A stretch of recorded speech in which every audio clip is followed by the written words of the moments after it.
Assalamualaikum warahmatullahi wabarakatuh. Perkenalkan, nama saya Rizal Sabila Azalia. Saya dari kelas PI 4 dengan NIM 2030901142. Kali ini saya akan menjelaskan mengenai teori belajar dari pendekatan perilaku atau observational learning.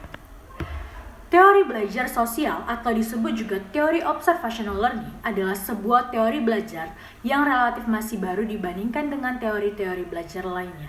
Secara umum, teori belajar sosial mengemukakan bahwa belajar dalam situasi sosial kehidupan sehari-hari akan memberikan penguatan atau reinforcement yang baik.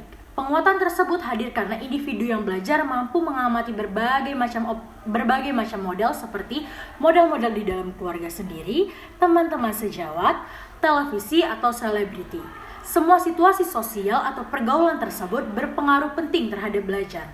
Menurut teori belajar sosial, belajar di dalam masyarakat yang berorientasi pada media akan memperluas cakrawala dan jangkauan belajar di dalam kelas secara lembut dan tidak memaksa.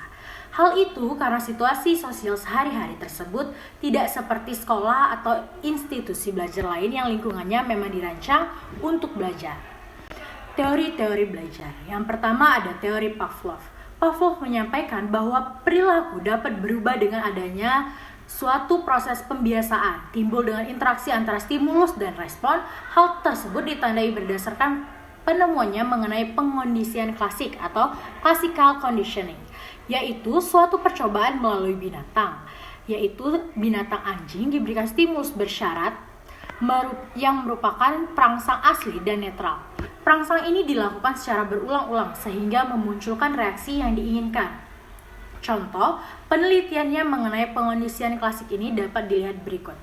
Unconditioned stimulus atau US adalah sebuah stimulus asli atau netral yang dipergunakan untuk menimbulkan respons secara langsung. Misalnya, daging dapat merangsang anjing untuk mengeluarkan air liur. Yang kedua ada unconditional response, adalah sebuah respon yang tidak bersyarat. Maksudnya timbul sebuah respon disebabkan hadirnya sebuah stimulus netral atau US.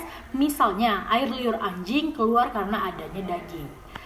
Lanjut, yang ketiga yaitu ada conditioning stimulus, adalah stimulus bersyarat, yang dimana stimulus yang tidak dapat langsung menimbulkan respon. Oleh karena itu, untuk dapat menimbulkan respon, perlu digunakan dengan US secara terus-menerus. Misalnya, bunyi bel akan mengeluarkan air liur jika selalu dipasangkan dengan daging.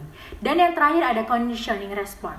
Respon bersyarat yaitu respon yang muncul disebabkan hadirnya CS. Misalnya, air liur anjing keluar karena anjing mendengar bel. Masuk ke teori yang kedua yaitu teori Bandura.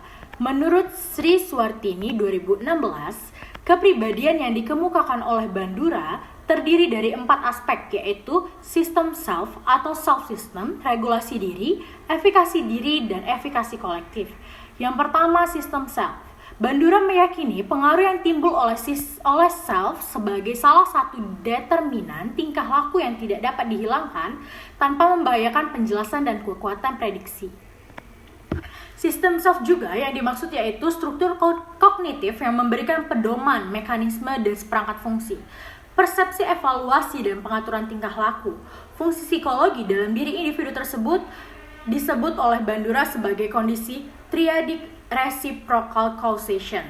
Sistem tersebut menandakan bahwa tindakan manusia adalah hasil dari interaksi antara lingkungan, perilaku manusia itu sendiri. Yang kedua ada regulasi diri, yaitu di mana individu memiliki kapasitas motivasi dirinya sendiri untuk menetapkan tujuan personalnya, merancangkan strategi sebagai evaluasi dan modifikasi perilaku yang sedang berlangsung maksudnya. Titik tekan yang dijelaskan oleh Bandura ialah bahwa manusia memiliki kemampuan untuk meramal, yang oleh penulis dipahami sebagai kemampuan memprediksi atau suatu hal sehingga individu mampu mengantisipasi hasil dan membuat rencana sesuai dengan harapannya. Yang ketiga ada efikasi diri atau self-effication. Bandura meyakini bahwa efikasi diri merupakan elemen kepribadian yang krusial. Yusuf dan Juntika mendefinisikan efikasi diri sebagai keyakinan diri, sikap percaya diri terhadap kemampuan sendiri untuk menampilkan tingkah laku yang akan mengarahkannya kepada hasil yang diharapkan. Dan yang terakhir yaitu adalah efikasi kolektif. Pendapat Bandura mengenai individu adalah orang berusaha mengontrol kehidupan dirinya tidak hanya dengan efikasi diri individual, melainkan juga melalui efikasi kolektif. Efikasi kolektif adalah keyakinan yang ada dalam masyarakat bahwa usaha mereka secara bersama-sama dapat menghasilkan perubahan sosial tertentu. Baik, demikian yang dapat saya jelaskan. Apabila ada kesalahan saya mohon maaf. Wassalamualaikum warahmatullahi wabarakatuh.